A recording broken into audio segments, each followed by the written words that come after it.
For the second straight year, Northern Arizona completes a full season sweep on both the men's and women's sides, claiming a trio of conference titles from cross country to indoor track and field and now outdoor track and field. The Lumberjack men nearly tied their own conference record over the weekend in Greeley, scoring 220.5 points.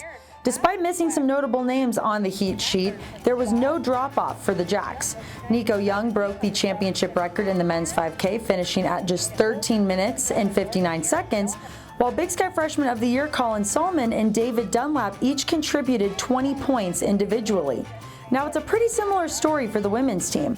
Co-women's most valuable athlete Annika Reese claimed a pair of gold medals after adding 20 points to the women's 192 total, and their relay team broke a championship record as well after running a 44.95-second race. Here's what head coach of the Lumberjacks Mike Smith had to say after the meet on his team's ability to not let success get to their head. We stayed on the gas pedal. They're working harder than ever. They don't just assume it's given to them. They respect their competition in the conference, and that's what I'm proud of these guys for. Not many teams keep it going like that, and a lot of times their success is the reason because of that, is they think it's just going to be easy. So proud of these guys for staying on it. Alyssa Colbert, another athlete who stayed on it for NAU, taking home the Women's Most Outstanding Performer Award after the championship. Reese shared the Women's Most Valuable Athlete Award with Idaho State's Destiny Rose Haas.